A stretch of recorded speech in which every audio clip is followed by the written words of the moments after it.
Olá, sejam todos bem-vindos. É com muita alegria e satisfação que damos continuidade aos comentários de Emmanuel ao Evangelho de Mateus.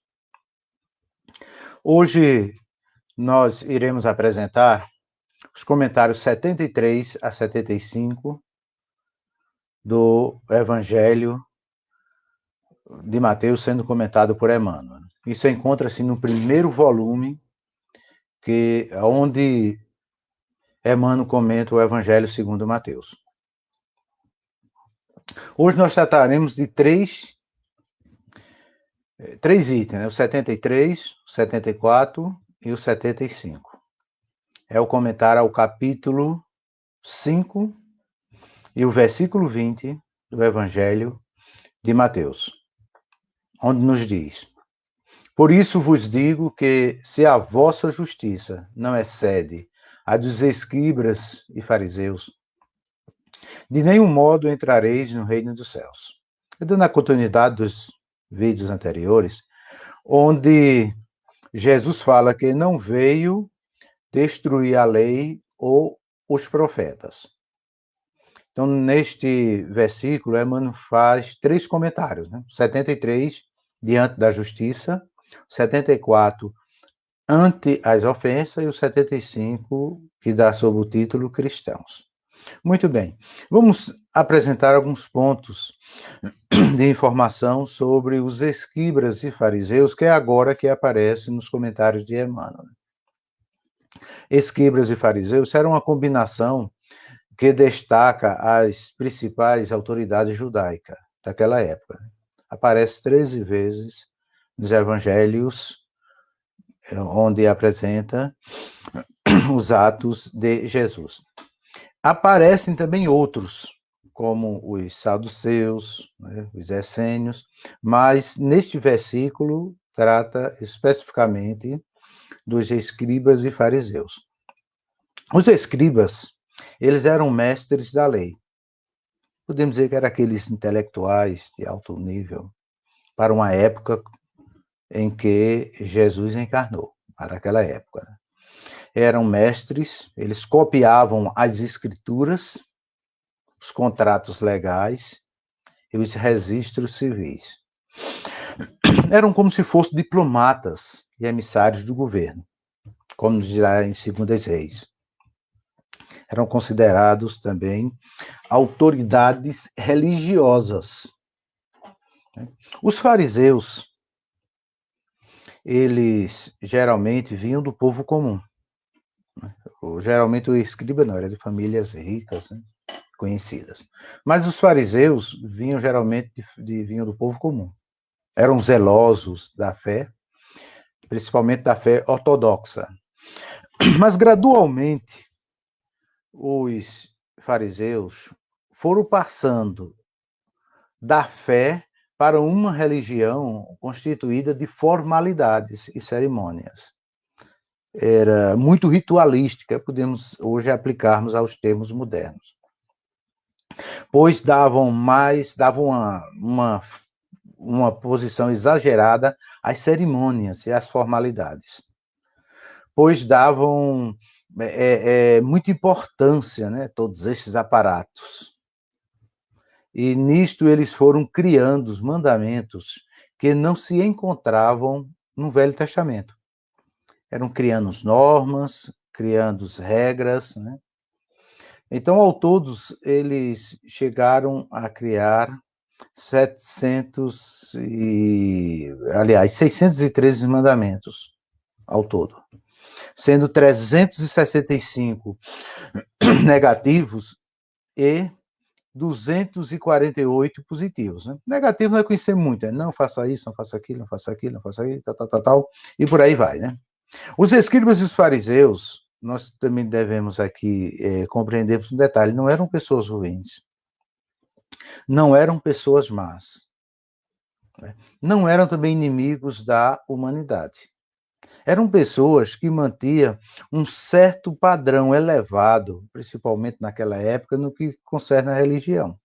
Eles cumpriam os deveres públicos e privados, respeitavam as leis estabelecidas, reverenciava a revelação divina, atendia aos preceitos da fé, jejuavam, pagavam impostos, não explorava o povo. Naturalmente, em casa, devia ser excelentes mordomos, né? Provedores da família. Entretanto, para Jesus, né, a justiça deles deixavam a desejar. Raciocinavam perfeitamente no quadro de seus interesses pessoais. Todavia, eram incapazes de sentir a verdadeira fraternidade. Era como se buscasse a justiça que era representada naqueles aspectos do dente por dente, olho por olho.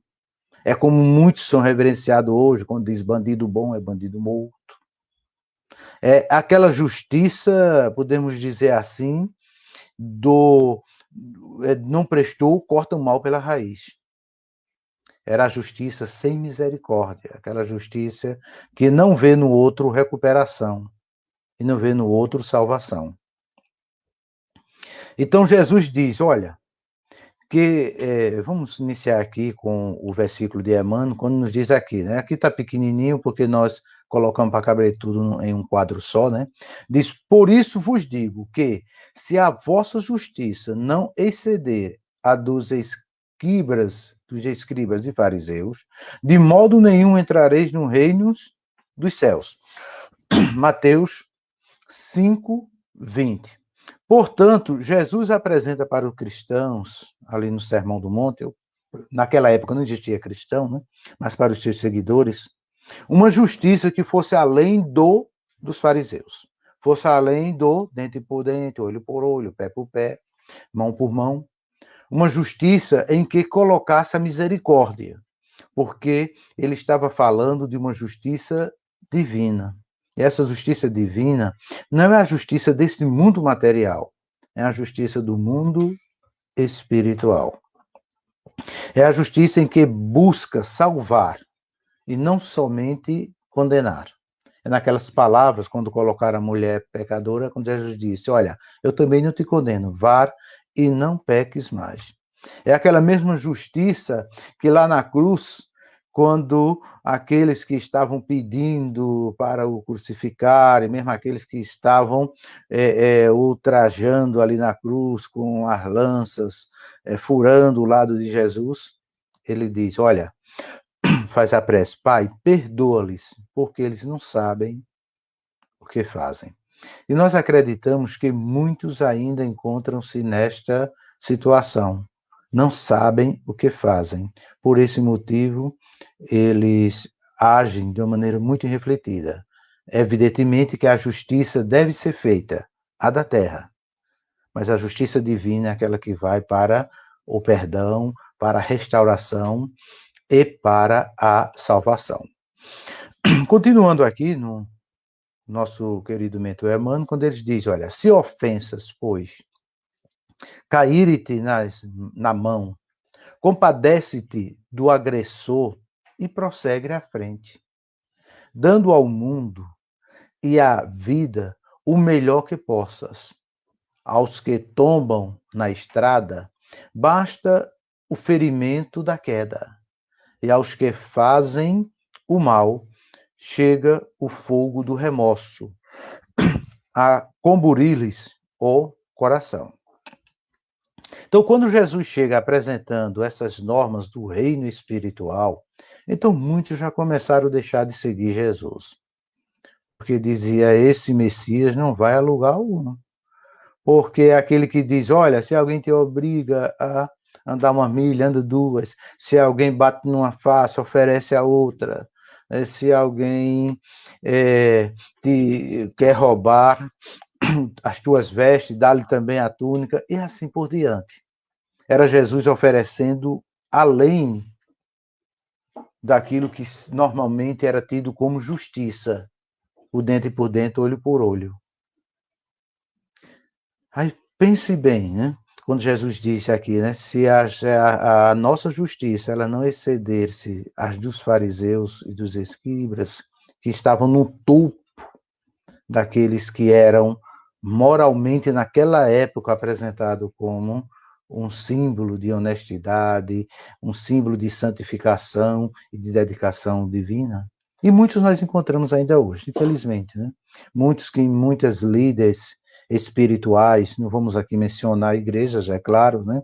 Nenhum, porque tem em toda parte, né? Aqueles que se avoram como grandes paladinos da santificação, colocando suas Bíblias debaixo dos braços, né?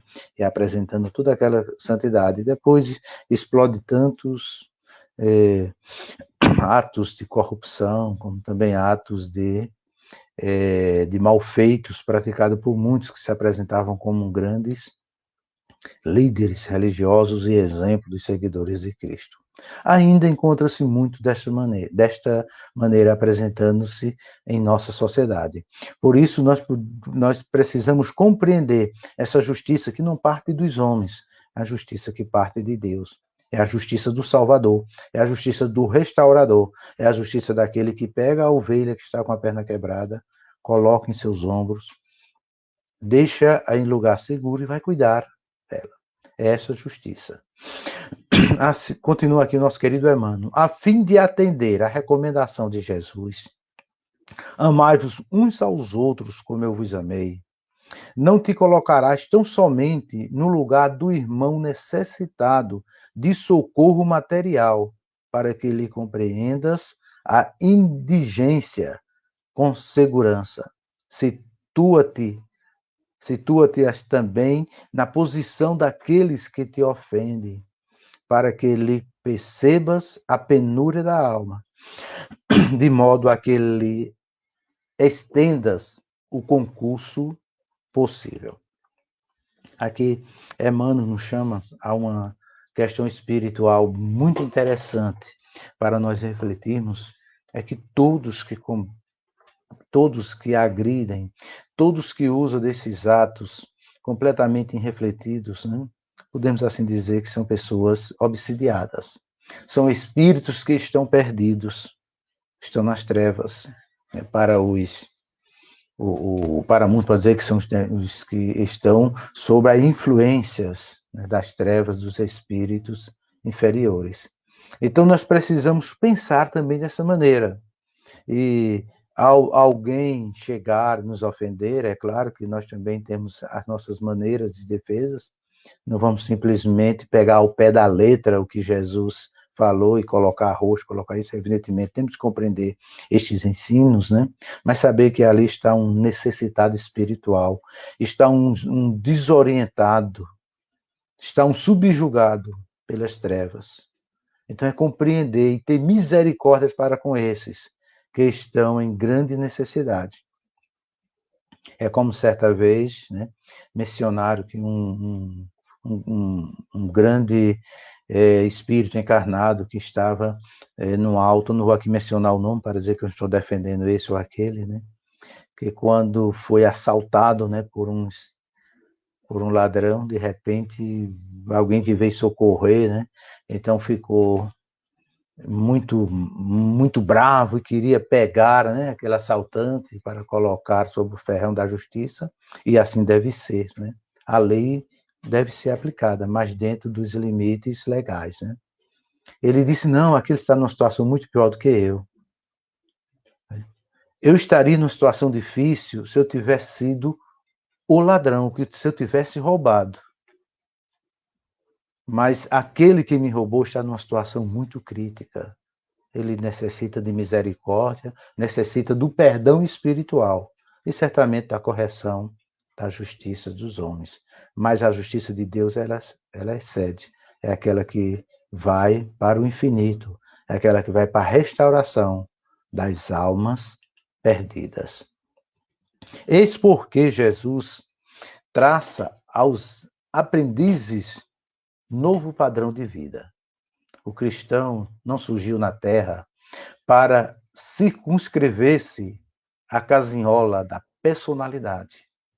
Apareceu com o mestre da cruz para transformar vidas e aperfeiçoá-las com a própria existência, que sob a inspiração do mentor divino será sempre um cântico de serviço aos semelhantes. exalçando o amor glorioso e sem fim na direção do reino dos céus, que começa invariavelmente dentro de nós. Portanto, queridos amigos, queridos irmãos, possamos compreender e entender que a justiça divina, ela está num patamar muito elevado, é muito diferente aqui da justiça da terra. E que, sobretudo, vamos orar e vamos atender em misericórdia fraternal todos aqueles que estão em desvios trevosos, se podemos dizer, influenciados por espíritos enganadores e levando muito a tomar decisões que o arrastam por decisões difíceis, né? E praticarem atos irrefletidos. Que a paz, que a bondade, que a misericórdia sejam com todos e que tenhamos toda uma noite de paz. Até o próximo vídeo.